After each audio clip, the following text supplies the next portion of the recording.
Hi everyone, and welcome to another session with Ron. I'm Debbie Waters and I'm the new face for the Gold Club. I am here today to ask Ron some questions that some of you have submitted to our forum. Got a bunch, don't we? We do have a lot and they're a little lengthy. By the way, guys, just for the record, I would appreciate it if you keep your questions down to at least one paragraph, not a whole page. Some of these things are more like an essay than a question. And also remember, I want to know where you're from, because my answer might hinge on where you're located. Absolutely, All yes. right. Please let us know where you're from. Okay, Ron, our first question is from Mary Ann Nunez. The question is, if I do an axe deal where I either am in and out or stay in a lease purchase agreement, and the agreement states that they can stay in the house for the term of the loan, and let's say they do and pay off the loan, Yes. and want the house put in their name. Yes. You had mentioned before that the tenant buyer would have to pay taxes on their fair market value even if the loan is paid off. Is that correct? Mary, I don't know what the heck you're talking about. When a tenant buyer buys the house, there is no taxes that they have to pay. You pay taxes when you sell a house, not when you buy it. And of course the buyer is going to take title to the property when they go get a new loan, because the lender would have it no other way. So seller deeds to buyer, loan closes simultaneously, seller's loan gets paid off, buyer takes title, lender puts a mortgage and a note or a deed of trust attached to the house as a lien. And there is no taxes for the buyer to pay, and probably none for the seller to pay at that point, because it's likely an owner-occupied property, therefore exempt from income taxes when sold. So I hope that answers your question. Okay, great. Thank you. The next question, Ron, is from Ronald Corbett. Okay. Ronald says, I was working on a deal to purchase a client's property for what was owed on the mortgage. He originally agreed to the deal. Right. But when we got to the part of signing the paperwork, his partner, whose name was attached to the note, raised concern about his credit and what would happen to the property if I didn't pay the underlying debt. Okay. So I gave him a copy of all the documents, blank of course, and told him that if he'd like to review them, then that was fine, and to contact me after. After his review, we discussed his concerns, and some were what would be done if I had failed to perform my end of our agreement. Long story short, he spoke with an attorney who he thinks spooked him, and called saying that they wanted to hold off on the deal for the time. Okay. Well, Ronald, that's just a case of where you need a little bit more practice answering of the objections. And by the way, to your defense, you're going to lose a few deals until you get better at practicing that. It's not a big deal. It might cost you this deal, and if it does, frankly, there's tons more out there. Don't worry about it. But here's what I'd have done. If he'd have said, well, how do I know? Basically what you're saying is that he said, well, how do I know you're going to make my payments? And my answer would be, well, I'm a tenant. If I don't, you can evict me. But honestly, I wouldn't have any reason to get involved in this property if I didn't intend to make your payments, because I don't make any money if I don't. However, if you feel there's some reason that I'm not going to make your payments, then perhaps you shouldn't lease me the house. Wouldn't you agree? That would be my answer. Now put the onus back on them and watch how fast they move back. I think that they sensed insecurity and a little lack of confidence in the way you presented it, because you're new at it. Better you get at it, the easier it becomes. The truth is, I just tell it like it is. If they don't like it, they can keep their property. There's tons more behind them. I don't care about any one house. But I'm not going to be wishy-washy and dance around the issue and try to make up crap to satisfy the seller. There's no way you can guarantee anybody you're going to make that rent or that payment. You can tell them it's in your best interest if you do, and their best interest as well. But if they're looking for guarantees, go buy a muffler. That's what I'd tell them. Okay, next. Okay, next up is from KJ Roberts. Just had a realtor call me about a burned property. Going to check it out. Is it more trouble than what it's worth? I have followed your advice on sloping floors, and that has worked out well. Okay, that's AJ? KJ Roberts. Well, KJ, that depends on the degree of the burn, and obviously there's no indication of that here. If it is badly burnt, I'd pass on it. You do not want to renovate a house that is badly burnt, because I can tell you from experience, every single board that has been scorched in that house has to be replaced, or you will never get the odor out of that house. I mean every single board. So if it's a bad fire, I wouldn't touch it. If it's a fire in one room and a smoked up a room and I got to replace a few boards and I can get it really, really cheap because of that, then I might go after it. So it's up to you to determine which one of those two categories it falls into. I don't know. Okay, next from Andrew Distad. In determining the value of a property, what do you think of the following sites? Zillow.com. All right, stop there. I just learned yesterday, Andrew, that MLS has now stopped feeding Zillow. Now, I don't know what that's going to do, but I got a feeling that Zillow is not going to be anywhere near as good a site to get comps on in the future, but only time will tell. Because if they're not getting their comps from the MLS, then you got to ask where the heck are they getting them. So I'll keep my eye on it as well. We use RealQuest here in this building, and we also use Zillow and a couple of other ones that you can go on Google. Just go on Google and type in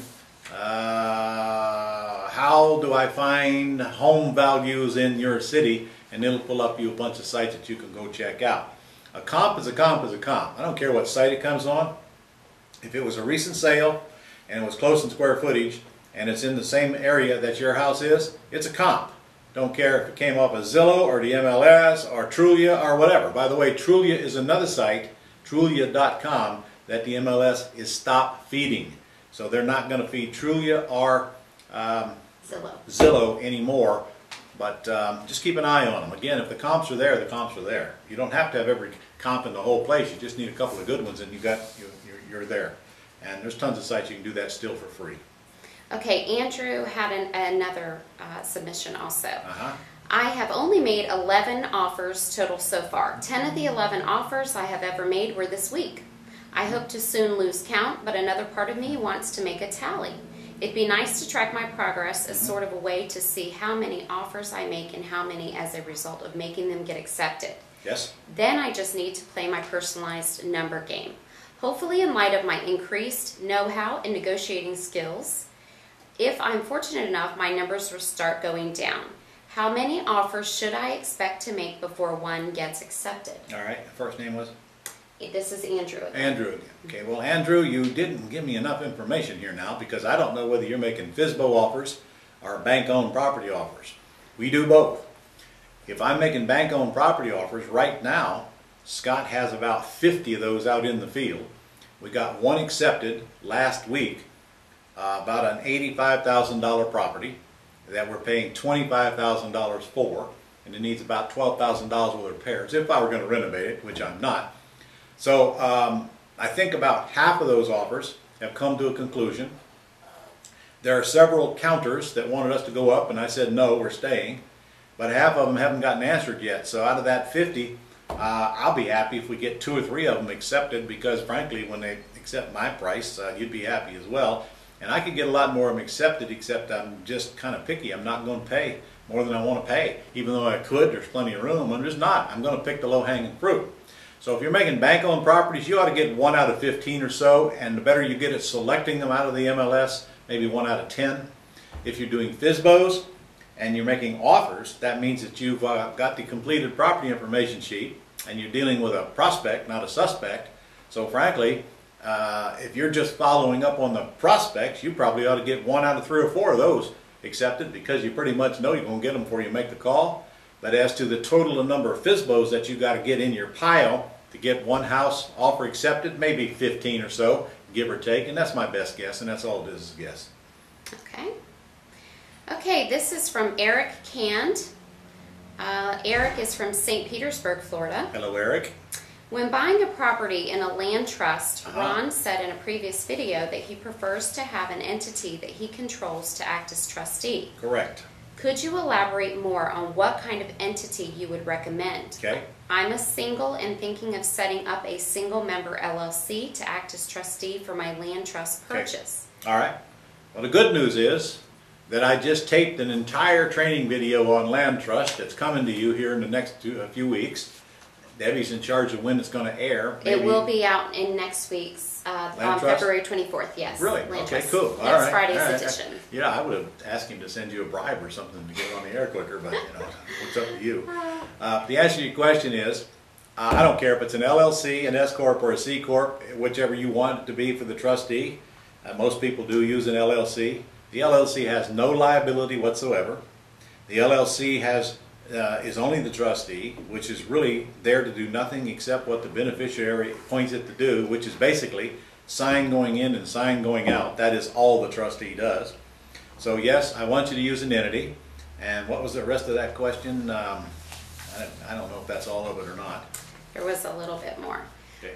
He did want to know, he said his CPA says I would have to choose how I want the LLC to be taxed. Okay, yes, well, your And that was CPA another is part. correct. But if you're opening up an LLC just to be this trustee, it'll never be taxed. It'll never have a tax return. It'll never have an ID number. Well, an LLC will. But it'll never file a tax return because no money will ever flow through it. No money goes into your trustee's account. The money goes to the beneficiary's account. So as far as, and frankly, the worst thing you can do is talk to a CPA about a land trust. They don't have a clue. And just for your information, the land trust is not a taxable entity. It's a flow-through entity. It does not require an ID, does not require a bank account, does not require reporting to the federal government. It does not require your CPA even knowing it exists. Now, your LLC, however, does have to be set up, and if it's a single entity, then you have a choice of taxing it as a partnership, which you don't have that choice if it's a single entity. It's really not a partnership. So, frankly, it's a moot point if it's not going to have income going out of it anyway. However, you may choose to use your LLC for something else, which really only makes sense. I wouldn't have an entity just to be a trustee. I wouldn't have it own anything, but that's no reason it can't do business. It can be the same entity that buys and sells houses. It can, or at least as the trustee on the agreement, if you want it to be the entity that actually buys and sells and pays all the costs and puts all the flipper income in there, that's okay if you do that and still have it to be the trustee, because it really doesn't have any assets except what's in that bank account. So I don't know if that helped or made it worse, but you're on the right track. You're going to need an entity anyway, and let's don't get entity crazy now. Just need one entity. It can be the trustee. It can also do business as well. Okay. All right, from Mark Mathis. Hi, Ron. I'm starting my real estate business right now. Purchased the AXE course, and now have leads coming in from FSBO calls, flyers, etc. But I had a question about the current best practices for implementing your system profiled in your lead selling machine course, which I also own. Okay. Basically, since the time of the recording and with the downturn in the U.S. economy, is this setup in the training still something that you're doing inside your real estate business? To be honest with you, I'm not yet. However, I intend to implement it. Scott's only been here for about 90 days now. When he gets to the point to where I know I can trust him to do every little thing that needs to be done, then we'll start gradually implementing the lead selling system, because it is just too good not to.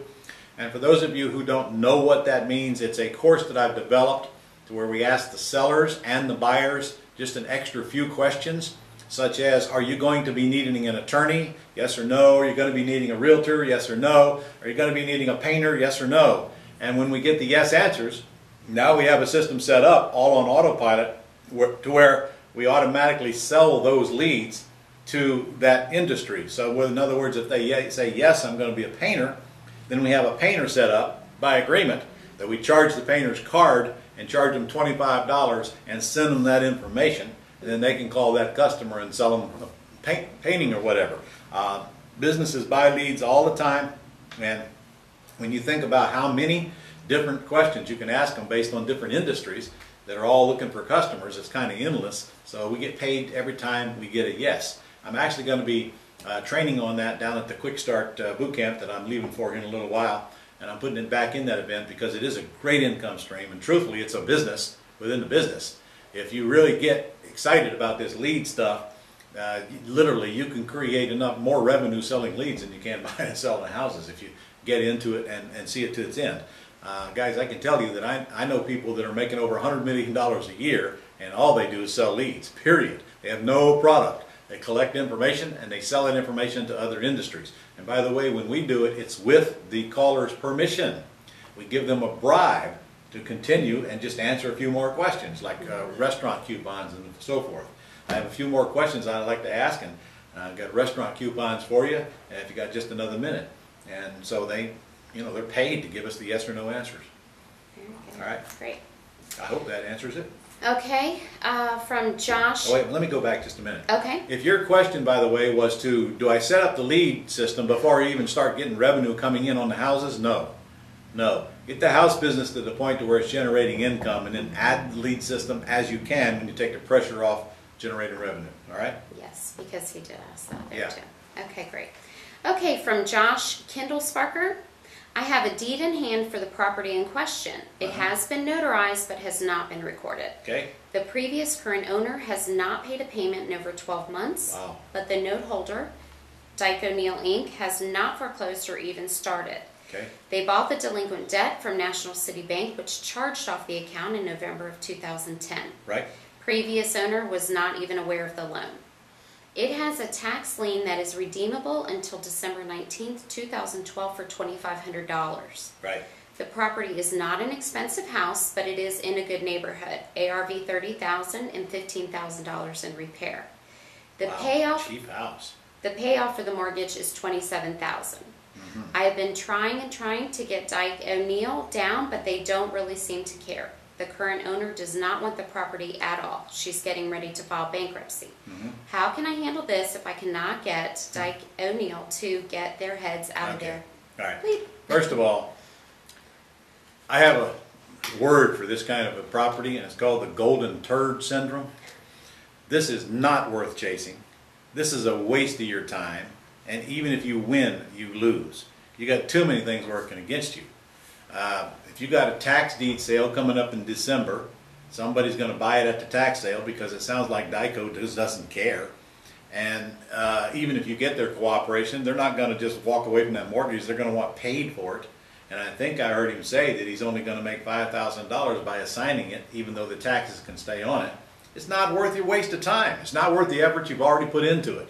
This is one of those things that just suck up your life and your time, and need to get out of it, get over with it, and let it go away. We don't work on $30,000 houses. If the ARB is $30,000, I wouldn't even be messing with that price range of a house. Go work on houses that you make some money on, for crying out loud, and get out of this low mindset, worthless, crappy project that you've got here. And frankly, if you have a little training, you should be able to recognize that that's a time waster like that and be done with it. Not even take the time to write the question like that. It would have been out of your mind so fast. Okay. Probably not what you want to hear, but you ask, and it's just my actual thought. Okay. And the last question that we have, Ron, is from Annette Gata. Okay. Hi, Ron. I'm having difficulty finding funding for a highway commercial property deal with seller subordination. Consists of 2 buildings, vacant and distressed, totaling 4,000 square feet. The seller is flexible and willing to accept $50,000 down with a 2-year no interest, no payment term. I'm looking for a $225,000 first mortgage to cover the renovations and deposit to seller. The seller agreed on $214,900, and the property is located in a redevelopment zone. Well, do I hear that the ARB is $215,000 and she wants a $225,000 loan? Yes. Come on now. I hope that's not what you're saying here, because common sense would tell you that no private lender is going to loan you more than the property is worth. And in fact, you're going to be lucky to get a loan of 50% of the value of that property's worth. And honestly, if that thing needs $200,000 worth of renovation, what math are you using? If it's worth $214,000 and she wants $50,000 and it still needs $200,000 or even $100,000, why on earth would you even be interested in even messing with that place? The math does not make sense unless we're missing something in the question that I just heard, because you want to borrow more than it's worth. She wants to sell it to you with $50,000 down, and it needs all that more, $200,000 work. Is that what I heard? Well, the down payment is the $50,000. Yeah. So she's But she looking needs for $225,000 to buy and fix it. Well, that covers renovations and deposit. Okay, that's $175,000 for renovations and $50,000 for deposit. No way. Not a zippo. No way. Now, to subordinate that and get her $50,000, that would be rather simple, because any private lender would loan $50,000, $60,000, $70,000 on a first behind a big second. But no way, no lender, no how, no way, nowhere is going to loan $225,000 on a $215,000 property that is not even in good shape. Not even in good shape. So the loan-to-value ratio is bad, the math is bad, the purchase price is bad, the renovation is bad, and the ARV is bad. Other than that, everything's good. Well, that didn't leave a lot. Well, that's all for now for Ask Ron. I hate to leave it on that note, but it is the last question. So guys, get your questions in here, and let me find out where you're from. Try to keep your questions a little shorter, please. And remember, put yourself on the other side of that question. Are you giving me enough information for me to reasonably give you a proper response without having to guess at stuff? And let me just tell you, if we're going to talk about an individual property, I need the ARV, I need the asking, I need the loan, and I need the general repair cost, give or take. And without those 4 answers, I can't give you a good response back. Plus, if it's got a loan on it, I need to know if the seller will be interested in lease purchasing it. If it's free and clear, I need to know if they would be interested in selling it with owner financing or lease purchasing it. So get to the conclusion. Get a yes or no answer to those, and it'll be a lot easier for me to help you. All right, see you next week.